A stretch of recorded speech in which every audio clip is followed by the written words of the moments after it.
안녕하세요. 오비스트의 이춘난 본부장입니다. 지난주에 제가 2019년 하반기 부동산 시장 만만치 않다라는 주제를 가지고 말씀을 드린 적이 있습니다. 오늘 주제는 서울 부동산 잠시 쉬어갑니다 라는 이야기입니다.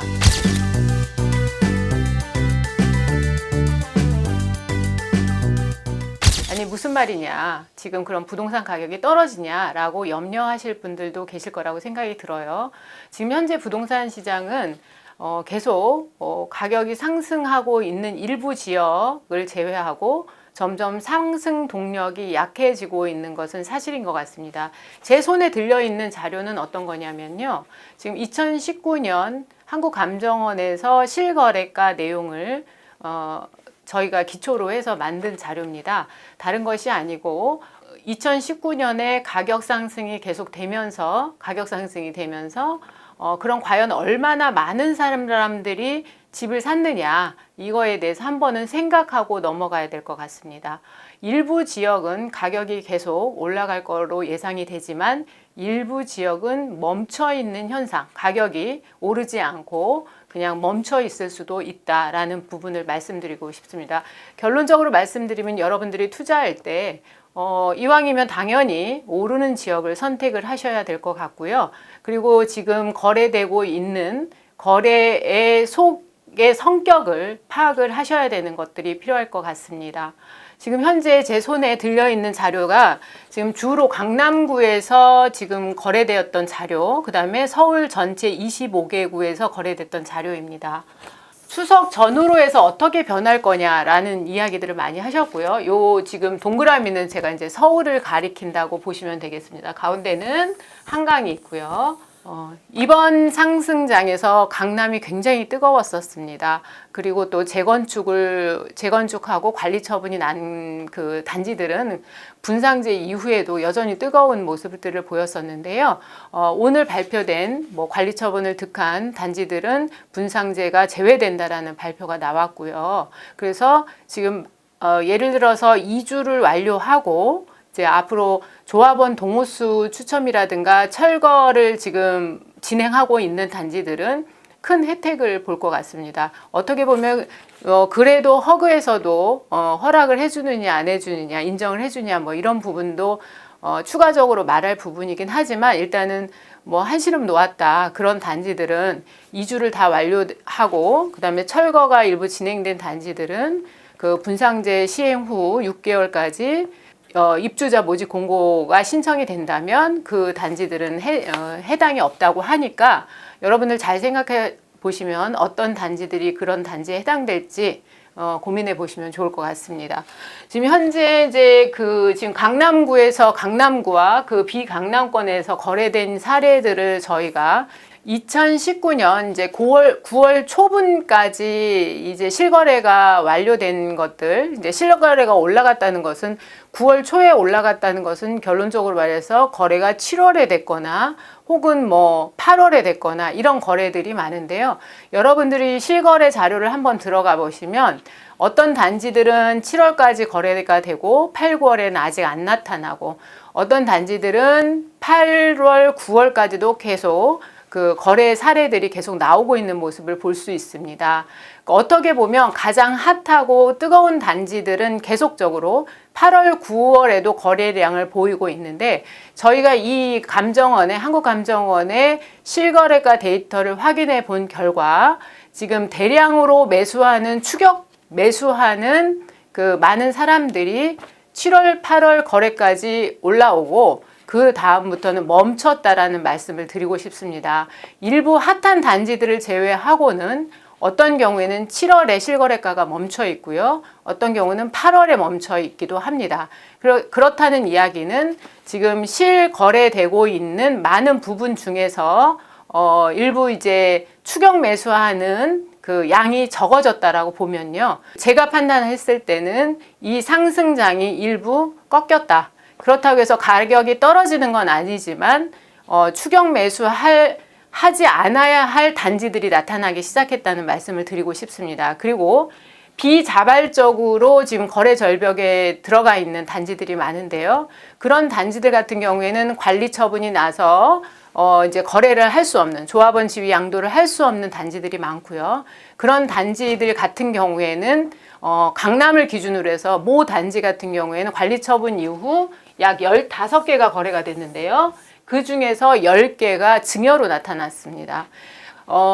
입주권 같은 경우에는 그 대표자의 지위를 양도할 수 없기 때문에 그 일부 지분을 증여가 가능합니다. 그런데 이제 뭐 자식들이나 뭐 이런 경우에 지금 지분 증여를 했다고 가정하면, 그리고 또 잠실 같은 경우에 지금 현재 8월 같은 경우 송파구에서 상당히 많은 증여, 한 20%에 되는 증여가 나타난 것을 봤을 때, 지금 거래되고 있는 것을 우리가 100으로 보았을 때, 예를 들어서 100으로 보면 이 중에서 10에서 20은 증여라고 보셔야 될 것 같고요. 그리고 나머지 80에서 우리가 보통 이 상승장에서 매도를 하고 갈아타신 분들이 상당히 많기 때문에 일부는 한 사람이 팔고 사고를 했다고 우리가 가정을 하고, 물론 지방에서도 올라오시고 수도권에서도 올라오셔서 서울 아파트를 선택했지만, 그렇다라고 가정하면 예를 들어서 100이라는 숫자가 온전히 100명이 거래한 것이 아니다라고 판단을 할 수가 있습니다. 물론 지금 가격 가치가 상당히 높은 강남구의 아파트의 증여도 두드러지고 있고요. 송파구를 포함해서요. 그리고 일부 지금 투자는 팔고 산 경우가 많기 때문에 이런 수를 제외한다면 실제로 여러분들이 생각하는 것보다 이 본 상승기의 매매에 참여하신 분들은 예상보다 적다라고 판단할 것 같습니다. 그리고 감정원 실거래가에 들어가 보시면 물론 매물이 없는 상황이긴 하지만 현재 감정원 기준으로 7, 8월 매매 거래가 상승기를 멈췄다라고 볼 수 있습니다. 물론 가격이 계속 매물이 없기 때문에 거래를 못한다라는 그런 단점은 있지만 수적인 면에서 상당히 이제 내림세를 지금 보이고 있습니다. 그래서 일부 단지 같은 경우에는 7월 같은 경우에는 실거래가가 올라가는 기준으로 보면 6월이든지 5월에 거래했다는 단지로 볼 수 있습니다. 그런 단지들 같은 경우에는 이제 추격으로 매수하시는 분들이 많지 않다라고 볼 수가 있을 것 같습니다. 지금 현재 강남구가 많이 이번에 거래가 됐는데요. 가장 많이 거래된 단지는 지금 파크리오 같은 경우에는 원래 세대수도 많습니다. 6,864세대 중에서 지금 현재 올해 235세대가 이제 가구가 거래가 됐고요. 그리고 깜짝 놀랄 만한 일은 한남 더힐 같은 경우에는 약 660 가구가 있는데 그 중에서 올해만 77가구가 거래가 됐습니다. 보통 한남 더힐 같은 경우에 뭐 중간 가격대가 뭐 40억, 30억 이상 하기 때문에 상당히 자산가들의 자산 움직임이 컸다라고 보고, 오히려 중간층 이하의 거래가 굉장히 줄었다라고 볼 수 있겠습니다. 그리고 지금 현재 강남구를 제외한 단지들을 쭉 봤을 때 파크리오 같은 게 워낙 세대수가 많고 235세대 이번에 가구가 거래가 됐는데요. 그 비강남권에서 가장 많이 거래된 아파트 같은 경우에는 DMC 파크뷰 자이가 130세대가 지금 거래가 됐고요. 그 다음에 강남 4구의 강동에 있는 고덕 레미안 힐스테이트가 131세대가 거래가 됐습니다. 그리고 고덕 그라시움이 125, 그리고 월계 미룡 미성 3호 3차 아파트가 114세대가 거래가 됐습니다. 그리고 나머지 같은 경우에는 세대수가 많아도 실제 거래된 사례가 뭐 약 5%도 안 되고 뭐 2%, 3% 이렇게 비강남권의 거래는 강남권에 비해서 올해는 굉장히 낮았습니다. 그렇기 때문에 강남권이 뜨거웠던 건 사실이고, 그러면 비강남권까지 이번에 상승장이 연장이 될 것이냐라고 질문을 던졌을 때 그러기가 쉽지 않다라는 느낌을 받았습니다. 그러니까 제 개인적인 의견이긴 하지만 지금 추격 매수하는 매수의 양이 줄어들었다는 것을 다시 한번 말씀드리고 싶고요. 그리고 오늘 발표된 여러 가지 지금 부동산 대책이 오늘 또 추가로 발표가 됐는데요. 분상제 시행 후 6개월 안에 입주자 모집 공고를 하면 그거를 제외시키겠다고 해서 이 또한 또 이런 발표 자체가 또 혜택을 주는 단지들이 있습니다. 그리고 그 전에 이 발표가 나기 전에 계약을 하셨거나 아니면 보유를 하고 계신 분들은 어떻게 보면 마음 졸였던 부분이 일부는 해소가 됐다라고 볼 수 있고요. 결론적으로 말씀을 드리면 지금 현재 서울 부동산 같은 경우에 일부 뭐 10분의 1이 될 수가 있고 20분의 1이 될 수도 있겠습니다만은 그런 계속 꾸준히 가격 상승을 하는 그 단지들이 일부 있고요. 그 다음에 뭐 신축 단지들이 최고가를 갱신하고 있다고는 하나 이 신축 단지들의 분양 받으신 분들도 그렇고 그리고 또 기존에 갖고 계시는 분들도 세금 때문에 지금 매도하지 못하는 상황, 그리고 임대사업자 등록 후 의무기간을 채워야 되기 때문에 비자발적으로 이 매매를 못하는 상황에서 우리나라 경기가 지금 물가가 지금 떨어지고 있고 여러 가지 문제가 많이 됐고 이번에 발표한 부동산 대책에도 이제 대출 규제, 이제 임대사업자를 하면서 대출 규제를 더 강화한 모양이고요. 또 하나는 지금 증여 문제뿐만 아니라 매매로 처리된 일부 거래에서도 이상이 발견됐다라고 정부는 판단하고 있는 것 같습니다.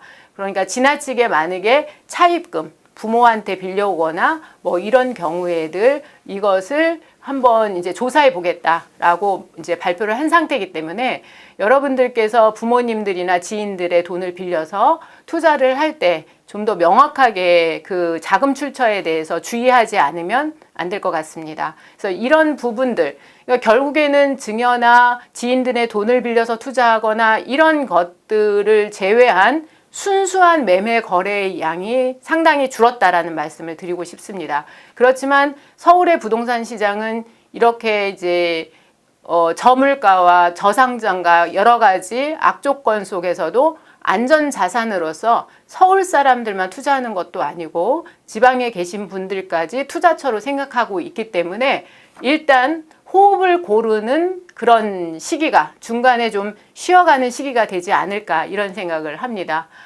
지금 매매량이 늘지 않는다는 것은 우리한테 매매가가 계속 올라갈 수 없다는 일종의 사인이기도 합니다. 그렇기 때문에 이런 부분, 물론 이럼에도 불구하고 계속 가격 상승을 보이는 단지도 분명히 있습니다. 그렇기 때문에 여러분들께서 그런 것을 검토하셔서 투자를 하셨으면 좋겠어요.